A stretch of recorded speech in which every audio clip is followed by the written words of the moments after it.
course, the music is a great difficulty. You see, if one plays good music, people don't listen. And if one plays bad music, people don't talk. But I'll run over the program I've drawn out for you, if you'll kindly come into the next room for a moment. Thank you, Algernon. It is very thoughtful of you. I'm sure the program will be delightful, after a few expurgations. French songs I cannot possibly allow.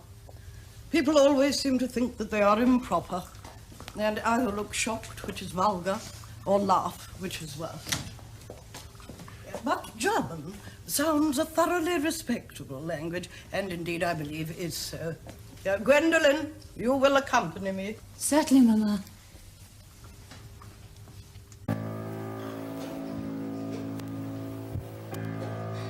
Charming day has been, Miss Fairfax. Pray, don't talk to me about the weather, Mr. Worthing. Whenever people talk to me about the weather, I always feel quite certain that it means something else. That makes me so nervous. I do mean something else. I thought so. In fact, I'm never wrong. And I would like to be allowed to take advantage of Lady Bracknell's temporary absence. I would certainly advise you to do so. Mamma has a way of coming back suddenly into a room that I have often had to speak to her about. Miss Fairfax, ever since I met you, I've admired you more than any girl I have ever met since I met you. Yes, I am quite well aware of the fact.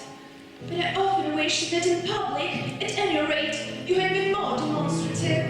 For me, you have always had an irresistible fascination. Even before I met you, I was far from indifferent to you. We live, as I hope you know, Mr. Worthing, in an age of ideals. And my ideal has always been to love someone of the name of Earnest. There is something in that name that inspires absolute confidence. The moment Algernon first mentioned to me he had a friend called Earnest, I knew I was destined to love you. You really love me, Bentley? Passionately.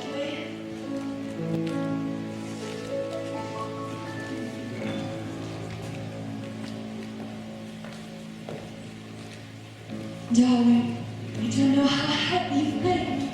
No, Earnest. But you don't really mean to say you couldn't love me if my name wasn't Earnest? But your name is Earnest. Yes, I know it is. But supposing it was something else. Do you mean to say you couldn't love me then? That's clearly metaphysical speculation. And like most metaphysical speculations, has very little reference at all to the actual facts of real life as we know them. Personally, darling, to speak quite candidly, I don't much care about the name of Earnest. I don't think the name suits me at all. It suits you perfectly. It's a divine name. It has a music of its own. It produces vibrations. Well, really, Gwendolen, I must say that I think there are lots of other much nicer names. I think Jack, for instance, a charming name. Jack? No, there is very little music in the name Jack, if any at all, indeed. It doesn't thrill. It produces absolutely no vibrations. I have known several Jacks, and they all, without exception, were more than usually plain. Besides, Jack is notorious domesticity of John, and I pity any woman who is married to a man called John. She would probably never be allowed to know the entrancing pleasure of a single moment's solitude. The only really safe name is Earnest. Gwendolen, I must get christened at once. We must get married at once. There is no time to be lost. Married, Mr. Well, surely, you know that I love you, and you led me to believe, Miss Fairfax, that you are not absolutely indifferent to me.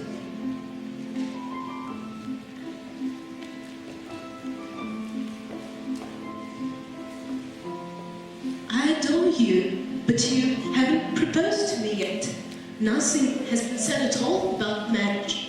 The subject hasn't even been touched on. Well, may I propose to you now? I think it would be an admirable opportunity to spare you any possible disappointment, Mr. Wu. I only think it fair to tell you quite frankly beforehand that I'm determined to accept you. Gwendolen, yes, Mr. Worthing, what have you got to say to me? You know what I've got to say to you. Yes, but you don't say it. Gwendolen, will you marry me? Of course I will, darling. How long have you been about it? I'm afraid you have had very little experience in how to propose. My own one. I have never loved anyone anymore but you. Yes, but men often propose for practice. I know my brother Gerald does. All my girlfriends tell me so. Oh, what wonderfully blue eyes you have, Ernest. They're quite blue.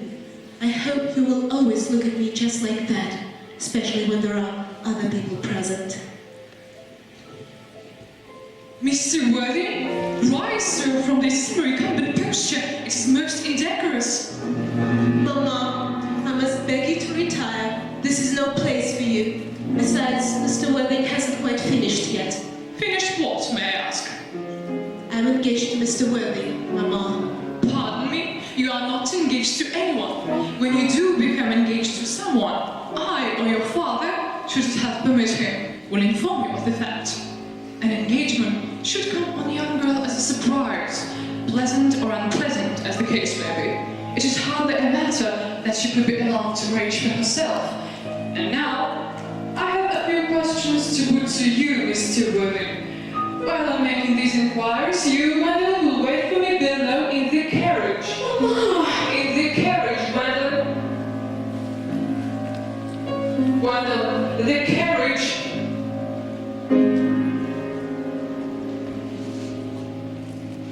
You can take a seat, Mr. Worthing. Thank you, Lady Bragg. I prefer that. I feel bound to tell you that you are not down on my list of eligible young men. Although I have the same list as the dear Duchess of Bolton has, we work together, in fact. However, I'm quite ready to answer your name should you ask me what your really affectionate mother requires. Do you smoke? Well, yes. I must admit I smoke. I'm glad to hear it. A man should always have an occupation of some kind. There are far too many idle men in London as it is. How old are you? 29. A very good age to be married at. I have always been of the opinion that a man who desires to get married should know either everything or nothing. Which do you know? I know nothing, Lady Bragg. I'm pleased to hear it. I do not approve of anything that tampers with natural ignorance. Ignorance is like a delicate exotic fruit. Touch it, and the bloom is gone. What is your income? Between 7,000 and 8,000 a year. In land or in investments? In investments, chiefly. That is satisfactory. I have a country house with some land, of course, attached to it. About 1,500 acres. A country house? How many bedrooms? Well, that point may be cleared up afterwards. You have a townhouse, I hope. A girl with a simple, unspoiled nature like Gwendolen would hardly be expected to reside in the country. I have a house in Belgrave Square, which is let by the year to let it blossom. Of course, I can get it back whenever I like, at 6 months' notice.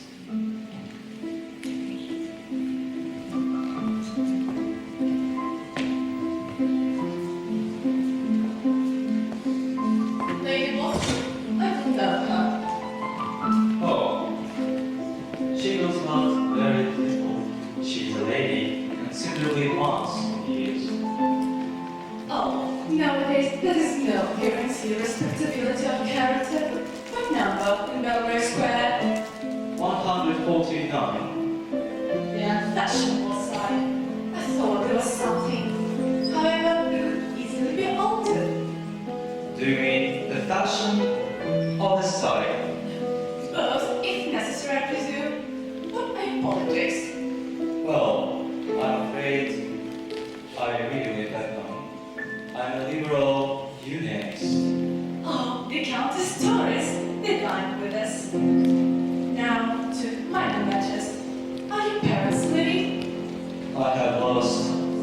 lost my parents. To lose one parent, Mr. Waddy, may be regarded as a misfortune. To lose both looks like carelessness. Who is your father? I'm afraid I really don't know. The fact is, Lady Bracknell, I said I had lost my parents.